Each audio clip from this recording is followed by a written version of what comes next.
world record speed of 261 kilometers per hour, powered by V6 engine. First time ever in the world's largest volcanic lake.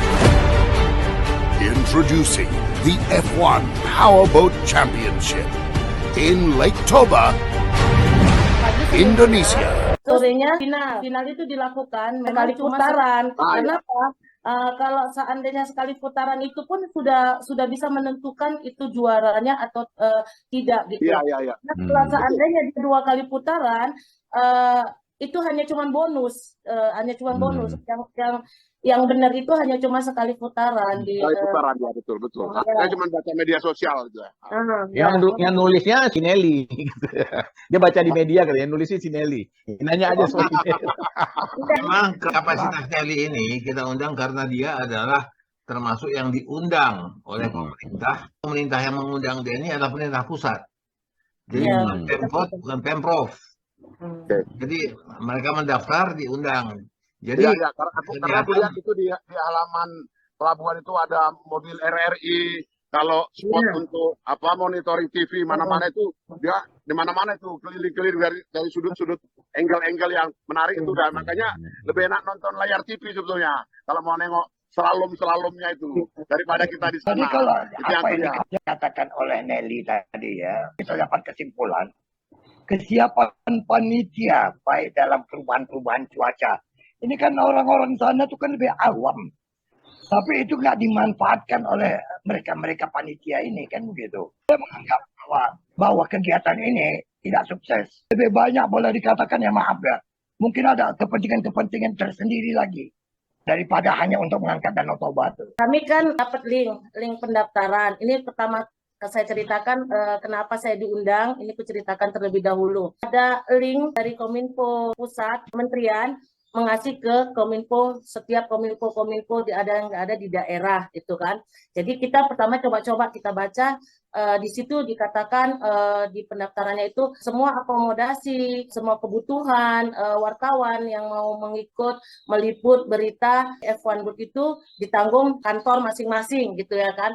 Jadi saya coba-coba ini buka linknya dan saya mendaftar. Di pendaftaran itu memang sangat selektif. Kita buat surat tugas, kita buat mengatakan bahwasannya media kita itu terverifikasi, terus segala-galanya lah, pakai kartu pers, pakai apa semuanya itu. Jadi aku ini coba-coba, kalau lulus, alhamdulillah, nggak lulus, ya sudah gitu kan. Jadi beberapa kami wartawan yang di Pemprovsu itu kami mencoba semuanya. Ternyata yang beberapa orang yang dari Pemprovsu itu mencoba hanya cuman diterima cuman 11 media gitu, termasuk kita lah. Nelly, kita nggak usah bicara itulah dulu kan. Kita bicara tentang kegiatannya itu. Apakah Anda melihatnya bahwasanya? Bukan Bang begini. Itu yang penting. Bang, aku rasa tadi kalau si Nelly sudah mendahului juga bahwa di sini ada ketidakikutsertaan dari Pemprov dan Pemkot karena semuanya langsung dari pusat. Iya, semua langsung dari pusat, Bang. Jadi ada beberapa wartawan-wartawan lokal yang tidak berperan, dan kemudian aku juga melihat ada ketidakikutsertaan, tidak dilibatkan dari bupati-bupati. Iya, betul. Tidak diikutsertakan. Jadi ini langsung pusat. Ini semua ajangnya pusat. Jadi ini ajangnya pusat. Jadi kami pun para media ini semuanya dari pusat, dari kementerian. Jadi undangan itu semuanya dari kementerian gitu. Makanya dugaan saya itu bahwasannya ini adalah untuk kepentingan tertentu dengan apa yang disampaikan oleh Nelly kan gitu. Bukan bicara eventnya sekarang kan gitu. Kalau masalah event yang Abang bilang tadi, kan mengetahui daerah itu bahwasannya kalau sore itu angin kencang gitu kan. Mereka mengambil angel yang dari untuk siaran ke luar negerinya gitu. Karena kan perbedaan kita dengan luar negeri itu kan jauh jamnya. Jadi mereka ambil itu di jam. Kenapa mereka ngambil mau di sore? Itu biar supaya tersiar di luar negerinya itu pagi atau apa gitu. Itulah dia angelnya. Ternyata kondisi medannya itu tidak bisa dipungkirin. Ternyata ombaknya terlalu tinggi dan angin kencang, itu aja. Kalau aku boleh komentar gini, Bang Alis juga atau Nelly ya. Ini kan pertama, ini kan untuk event internasional. Ya event internasional kita nggak tahu lah. Ini ada objektifnya banyak sebenarnya. Pertama tadi seperti Nelly katakan, ini juga untuk konsumsi luar negeri sampai-sampai dia mengatur jam ya waktu. Tapi sayangnya pada saat dia mengatur waktu, dia tidak mempertimbangkan iklim situasi di tempat kejadian. Misalnya di sore hari nggak aman, ombak gede dan lain sebagainya. Nah terlalu memaksakan untuk ekspos ke luar negeri malah dapat hasil yang kurang bagus. Kalau pertimbangannya terhadap situasi yang sesungguhnya yang terjadi di sana, mungkin lain lagi ceritanya. Itu satu. Nah, ini saya setuju dengan Bang Halis juga. Karena kayaknya pelaksanaan event ini pastilah ada objektif-objektif yang ingin dicapai. Kemudian apakah yang lain saya nggak tahu lah. Apa misalnya ini juga menguntungkan salah satu seperti tadi dibilang dikuasain oleh partai-partai ini karena udah mendekati 2024 apapun dikait-kaitkan ke sana misalnya ya. Tapi yang saya kepengen dapat di sini adalah gini, kita di Jakarta ini dapat informasi juga bukan simpang siur, ada dua pendapat. Satu mungkin seperti penilaian Bang Halis, banyak kegagalan, misalnya banyak orang kecewa karena menjual tiket sehingga tempatnya jadi sepi, nggak ada yang menempatin dan hal-hal lain lah yang tidak bisa dieksplor di sana. Di satu sisi menganggap bahwa ini sesuatu yang luar biasa karena event ini event internasional. Nah, cuma apapun lah ceritanya, Danau Toba itu adalah milik Indonesia, suatu kebanggaan yang selama ini tidak diutilisasi secara maksimal. Ini sudah boleh mungkin diperkenalkan kepada dunia. Ini kita ada tempat loh, ya. Tidak perlu mempersiapkan arena atau area sirkuit, udah tinggal air jalankan, tinggal memanfaatkan. Jadi itulah yang eventnya baik ya, kita akui internasional. Tapi tata penyelenggaraannya yang dikatakan Bang Halis tadi, itulah yang barangkali harus diperbaiki. Ya terutama dalam hubungan dengan promosi lewat media. Kan, ini kan berarti kan tidak terbuka di lokal. Ya, kalau mau datang sendiri. Bahkan katanya kalau tidak salah, mereka yang 12 ini pun tempat juga terkapar. Nah kita lihat, media-media Medan yang mainstream juga tidak ada resmi diundang. Kan katanya para bupati yang ada daerah itu tidak dilibatkan, bahwa mereka juga harus bayar kalau mau nonton. Nah, ini satu penyelenggaraan yang aku rasa kurang pas. Jadi ini yang mau diceritakan si Nelly ini tadi adalah mengenai masalah ini. Sebab kita tidak melihat gebiar-gebiar yang luar biasa. Harusnya kan yang luar biasa betul ini. Ya, Formula One Powerboat dunia. Ya, kejuaraan dunia. Orang nggak ngeh itu hebat itu sebetulnya. Tetapi penyelenggaraan di daerah tidak ada koordinasi kelihatannya pusat dengan daerah. Ya, dengan Pemprov dengan Pemkot, dengan bupati-bupati, SKPD segala macam, itu tidak dilibatkan. Itu yang aku ingin tahu dari Nelly. Gimana, Nel? Memang kan pendaftaran ini tuh dari kementerian. Terus dalam hal ini kita tidak mendapat fasilitas dari kementerian itu, akomodasi apa semua itu kan ditanggung ke perusahaan media masing-masing gitu. Karena kita berada di lingkungan Pemprovsu, jadi Pemprovsu sangat mengaspirasi beberapa media yang akomodir dari kementerian itu gitu. Mereka memberangkatkan kita dengan memberi fasilitas yang mereka berikan kepada kita gitu. Memang betul yang dibilang Bang Sari itu, ini semua kementerian dan pemerintah kabupaten itu memang dilibatkan, tapi hanya cuman mereka diundang, tidak dilibatkan sebagai ikut jadi panitia atau gimana, enggak. Hanya mereka hanya cuma diundang dan datang gitu. Jadi diundang dan datang. Memang ketika kami wawancara dengan gubernur, gubernur bilang saya diundang, katanya dia gitu.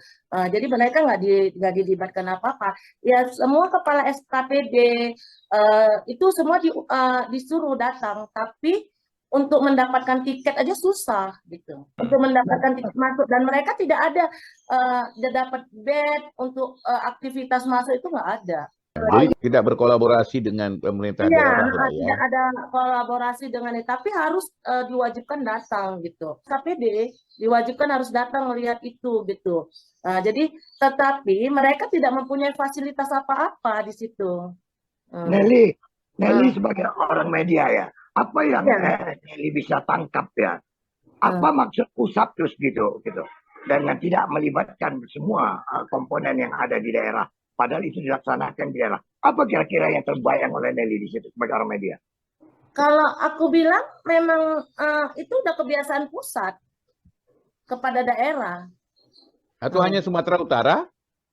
Oh enggak tahu ya kalau itu hanya Sumatera Utara. Tapi kalau event-event besar itu memang yang pegang selalu kalau apa pusat yang ini. Baik. Aku mau tanya Mas Jaya dulu. Dia kan sebagai pengamat nih. Dia kalau menurut pandangan kau Jaya, apa yang kira-kira bisa kau dapat gambarkan situasi tentang event F1 H2O katanya kan? Bang Alis, aku mau tanya dulu Maneli, berapa yang pengunjung kira-kira datang? Ada sampai 1 juta nggak? Pengunjung banyak, kira-kira segitu. Kira-kira segitu Nah, karena kira-kira segitu. Nggak sampai 200.000 orang ya, cuman itu pun lokal. Orang Iya, kabupaten. memang benar banyak lokal, Jadi, banyak lokal. Jangan bilang 1 juta, 200.000. Oh. Itu pun kena penduduk situnya itu. Enggak, Pak. Bang Cali enggak gitu. Banyak juga yang datang dan penduduk juga banyak. Cuman mereka itu yang seperti yang dibilang Pak Firman, jadi mereka duduk di VIP itu hanya cuman lihat statnya aja gitu. Yang duduk di VIP itu panitia. Bukan Panitia nggak ada orang loh Pak Ari, nggak ada panitia ada. nggak ada. Jadi kata si Firman tadi, katanya sampai macet, tapi rame dong Bang. Bukan, kalau macetnya itu kan bukan karena apa, karena waktunya itu momentumnya pas. Tapi kita tanya Jaya dulu lah. Dia ini kan sebagai pengamatnya. Jadi gini Bang Alis, aku dari awal udah aku ingatkan, 2 minggu sebelumnya udah aku ingatkan. 2 hari sebelum kegiatannya ini, aku udah buat di Facebook aku. Ada satu hal yang aneh tentang Danau Toba, yang satu pada setiap keramaian, di situ pasti angin kencang. Itu ada. Dan itu mulainya dulu sejak zaman penyeberangan Danau Toba oleh Udin Gope dengan berenang. Ya.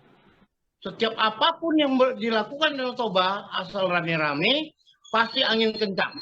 Pasti ada yang banyak menelan korban. Itu kan sinar abadi itu kan korbannya waktu angin kencang.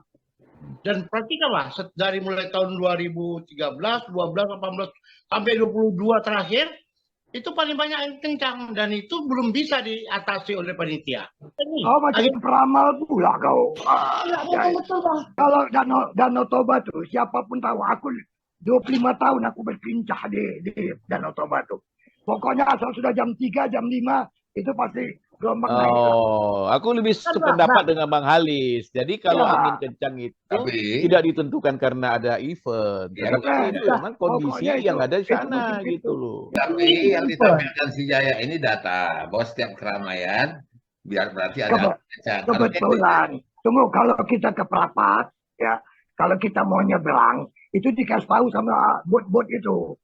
Ya, ini bot-bot ini terus terang aja barangkali ada kontribusi aku 50 tahun yang lalu untuk membuat masyarakat Danau Toba itu mengerti tentang bot dan kapal penyeberangan.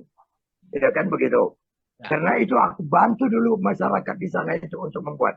Mereka selalu mengatakan untuk menyeberang ke Samosir ataupun ke melalui Aji Bata, Tigaras atau apapun. Itu selalu mereka pertimbangkan. Jam 5, jam 7 malam itu pasti gelombang itu pasti tinggi. Kita aja kan takut di sana itu. Bukan perkara event. Oke, jadi maksud si Jaya, data itulah yang tidak diperhatikan oleh panitia. Ya. Iya, kira-kira. Ya. Lanjutlah. Dari mulai tahun 2013, 2018, 2020, pokoknya setiap ada event, Danau Toba itu pasti pagi, siang, atau sore, itu angin kencang. Itu udah ada kejadian. Itu sinar pagi itu meninggalnya, itu kan jatuhnya waktu angin kencang. Penyeberangan kencang juga. Nah, ini ada orang sudah menyatakan tolong dekati toko-toko permalim. Itu ada sesuatu yang aneh, tapi nggak dilakukan panitia. Aku sedikit barangkali apa. Waktu masih Tommy dulu ada, kita sudah pernah menyelenggarakan power boating di Prapat sana. Tinggal lagi, mungkin kawan Anda juga ikut yang pernah ikut power boating kan di sana tuh. Ya. Jadi bahkan di rumahku dulu ada 2 biji power boating yang mau digiring ke Prapat sana. Dan itu terjadi apa-apa. Karena mereka ya memang betul-betul dan banyak peserta dari luar. Juga yang ikut. Aku rasa Jaya ini mencoba melihat dari sisi lain. Oke lah. Anggaplah itu semacam satu mitos ya. Kita coba bicara kenyataannya. Enggak, Enggak, cuma kita udah tingkat kita udah internasional, jangan Iya, kita ke sana makanya. lagi. kita minta si Jaya melanjutkan yang secara logis. Karena si Jaya lagi pakai belangkon ini, jadi agak klinik dia sedikit. Iya. Ya. Kemudian Maret 21, April 22, 31 Mei 2022, 18 November 2022. Ini semua ada event-event. Dan hampir rata pada setiap event itu anginnya kencang. Nah, BMKG sudah membatasi kalau angin di bawah di atas 15, Iya. perahu tradisional nggak boleh bergerak. Maaf aku Jai, kalau sinar Ya. abadi itu di mata kepalaku karena jumlah penumpangnya itu banyak. Ya, ASDP pun, overload. ASDP pun mengatakan pada situ waktu itu. Ya, tapi karena kapal penyeberangan itu relatif sedikit, mereka masukkan semua. Itu yang menjadi persoalan.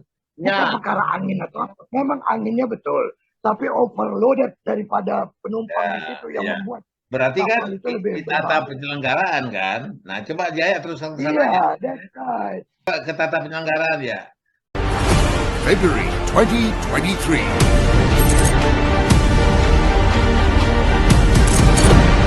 World record speed of 261 kilometers per hour, powered by V6 engine. Close 10,000 RPM. 10 teams, 19 drivers will compete. After 39 countries all over the world, now it's time for us. First time ever in the world's largest volcanic lake. Introducing the F1 Powerboat Championship in Lake Toba, Indonesia. That is not a good start. The third start is strong. Why not catch it? Pull away from the pole sitter. Look at that. Peter Marin flies past Anderson and